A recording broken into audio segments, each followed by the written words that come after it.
So, students, moving to the third method of solving simultaneous linear equations.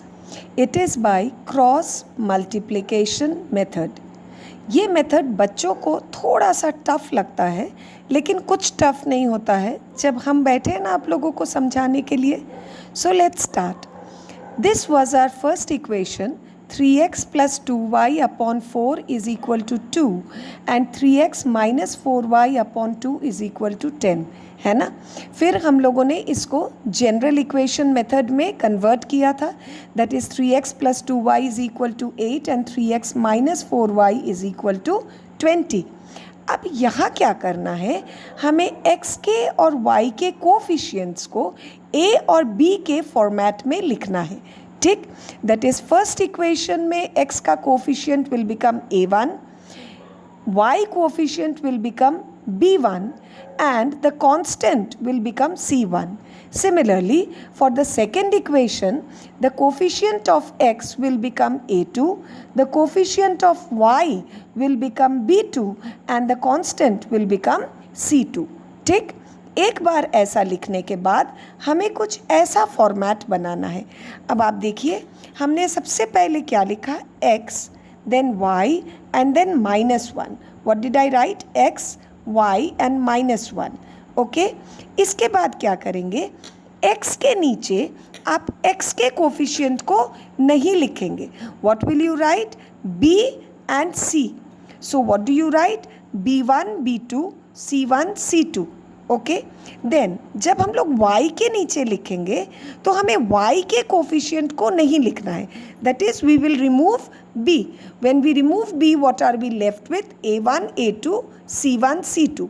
अब आप देखिए, c1 c2 तो already लिखा हुआ था, है ना. तो आप क्या लिखेंगे साथ में? a1 a2. Then coming to the constant, constant के समय हमें कांस्टेंट को रिमूव कर देना है. तो बचा क्या? a and b. So a आपका ऑलरेडी लिखा हुआ है, a1 a2. What else do we write? b1 and b2. एक बार ऐसा हुआ, उसके बाद आपको क्या करना है, ये x के नीचे upon b1 into c2, b1 into c2 minus b2 into c1, b1 c2 minus b2 c1. Then this will be equal to y upon c1 a2 minus c2 a1, c1 a2 minus c2 a1. Then coming to the constant, this will be equal to -1 upon a1 b2 minus a2 b1, a2 b1. Okay, अब इसके बाद क्या करना है, जो भी हमारा a1 a2 b1 b2 c1 c2 के वैल्यूज़ थे उनको इनके प्लेस पे रख देना है. तो आपका b1 was 2, c2 was 20, then minus b2 was -4, c1 was 8, then y upon c1 8 a2 3 minus c2 20 a1 3, then -1 upon 3 8, sorry, this was 3 into -4 minus 3 into 2.